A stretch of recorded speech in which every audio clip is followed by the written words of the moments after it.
খালেদা জিয়া বলেছিলেন, ওদের হাতে গোলামির জিঞ্জির, আমাদের হাতে স্বাধীনতার পতাকা।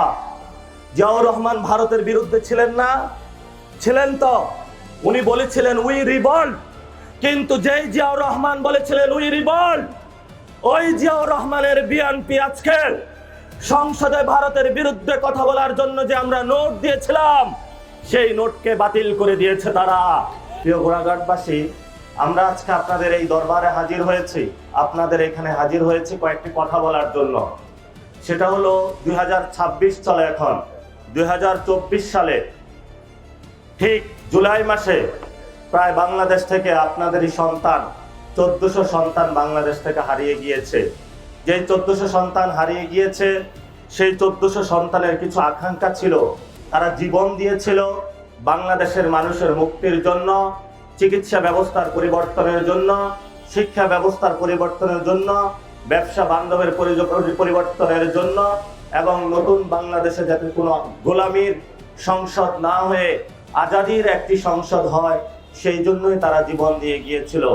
শুধু তাই নয়, এই 1400 লোকের পরে আপনাদের একজন প্রিয় ব্যক্তিত্ব ছিল শহীদ ওসমান হাদি, যিনি ভারতীয় আধিপত্যবাদের বিরুদ্ধে বাংলাদেশের আজাদির পক্ষে, ইনসাফের পক্ষে রাজপথে দিনে দুপুরে শহীদ হয়েছেন।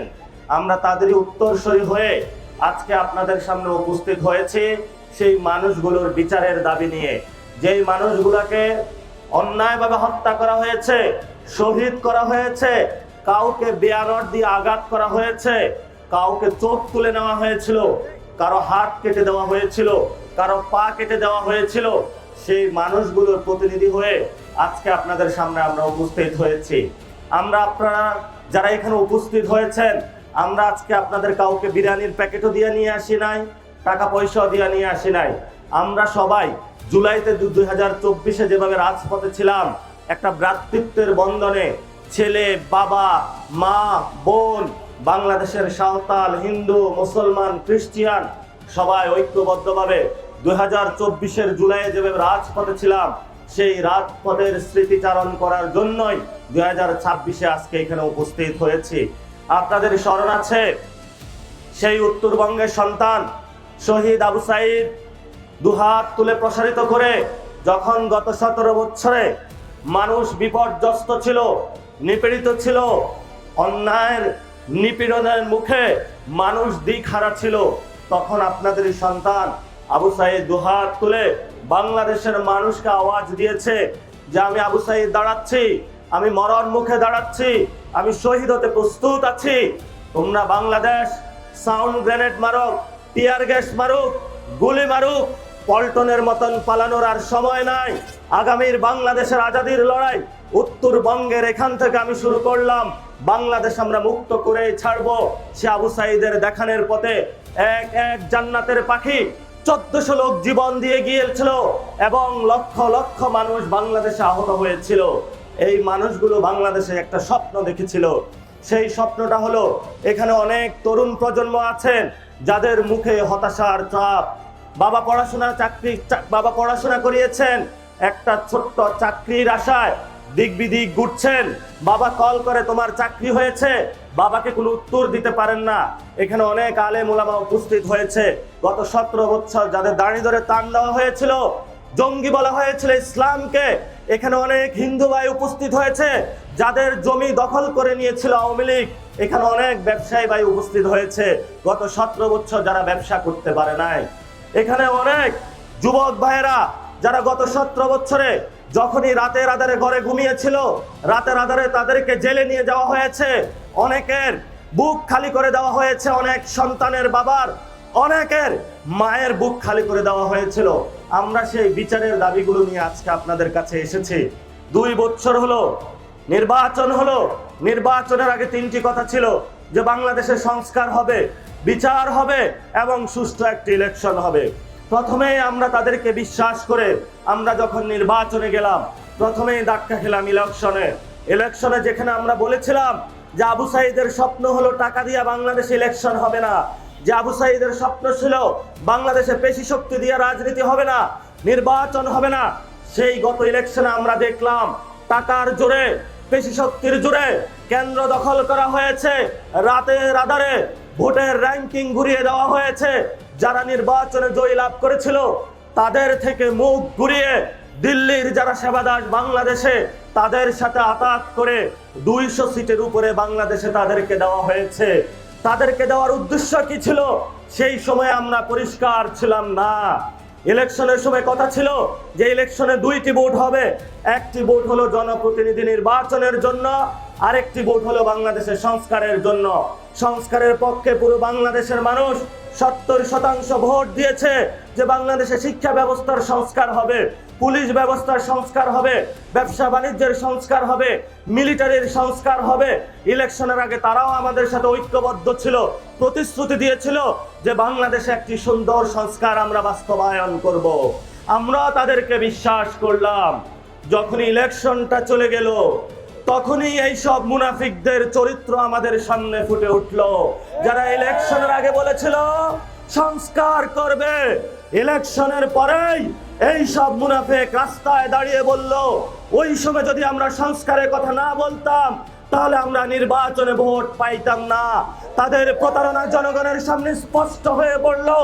বাংলাদেশকে আবার যেইভাবে তারা 90 সালে ধোঁকা দিয়েছিল সেই ধোঁকার ফাঁদে বাংলাদেশের জনগণকে আবার নিপতিত করলো। কি দুঃখের বিষয় যে আবু সাঈদ, মুগ্ধ, ওয়াসিমের দিকে তাকিয়ে আমরা ধৈর্য ধারণ করেছি। গত 17 বছর যারা একটা বালুর টাক নাড়াইতে পারে নাই, ঘর থেকে বের হইতে পারে নাই, আমরা জীবন বাজি রেখে অস্ত্রের মুখে তাদেরকে জেল থেকে মুক্ত করে দিয়েছিলাম। সেই মানুষগুলা বাহিরে এখন এসে বাংলাদেশের মানুষের ভাগ্যের বিরুদ্ধে কাজ করছে, আপনার সন্তানের ভবিষ্যতের বিরুদ্ধে কাজ করছে, আপনার প্রিয়তমা স্ত্রীর ভবিষ্যতের বিরুদ্ধে কাজ করছে। শিক্ষা প্রতিষ্ঠানগুলো ধ্বংস করে দিচ্ছে, শিক্ষা প্রতিষ্ঠানে অশিক্ষিত লোকদেরকে সভাপতি বানাচ্ছে, চিকিৎসা যেখানে ব্যবস্থা রয়েছে সেই প্রতিষ্ঠানগুলো তারা বন্ধ করে দিচ্ছে। এবং বাংলাদেশ আবু সাঈদের স্বপ্নের বাংলাদেশ ছিল না, শহীদ মুগ্ধের বাংলাদেশ ছিল না, শহীদ ওয়াসিমের বাংলাদেশ ছিল না। যখনই আমরা এই কথাগুলো কোথাও বলি, হয়তো ফেসবুকে আমাদেরকে স্ট্যাটাস দেওয়া হয়, কোথায় তারা আছে, মারা হবে।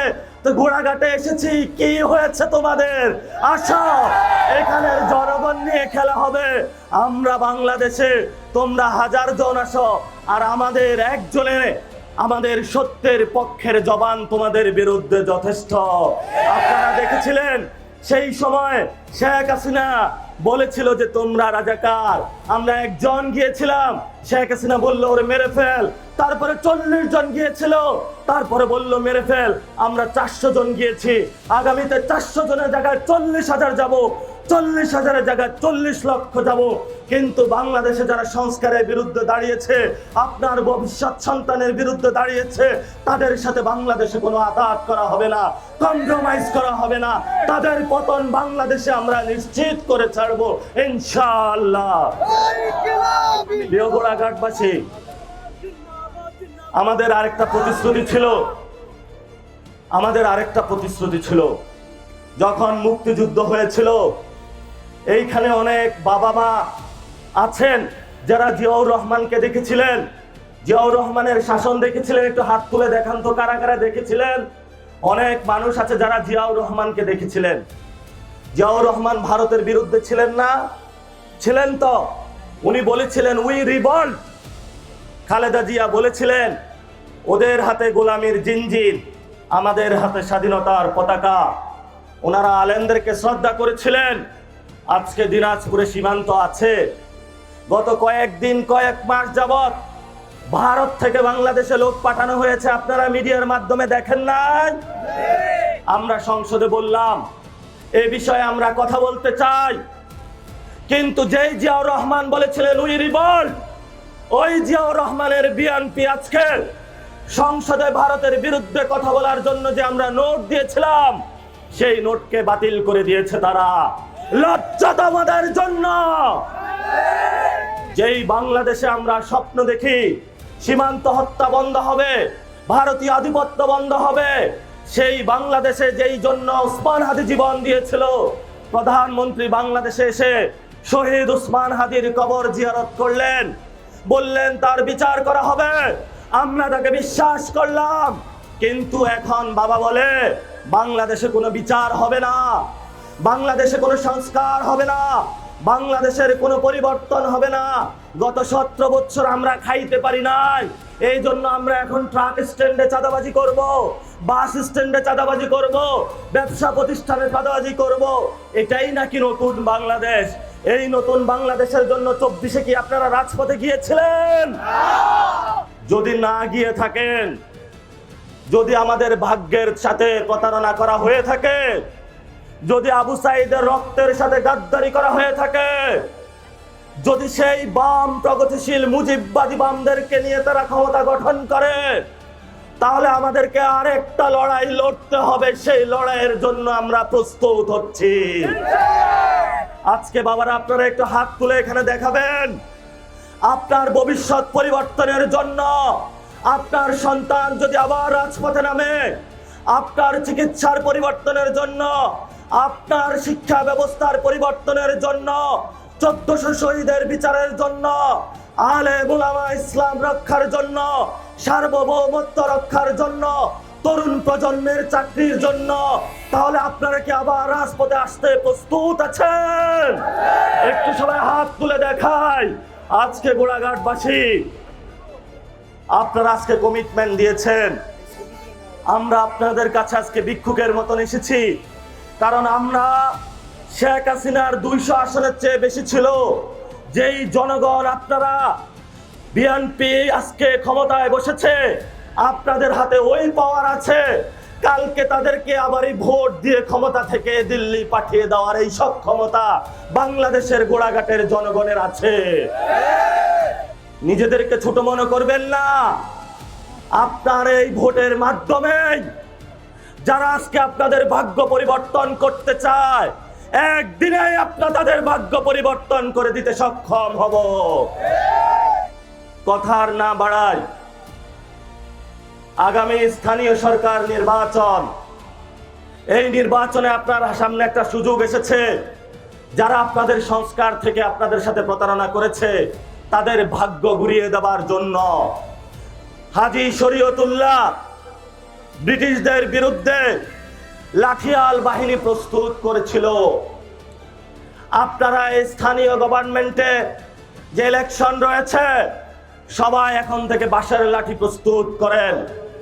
যদি নির্বাচনের সময় কেউ কেন্দ্র দখল করতে আসে, আবু সাইদের রক্তের সাথে গাদ্দারি করতে আসে, স্থানীয় নির্বাচনে তাদের সাথে আমাদের মুখোমুখি লড়াই হবে।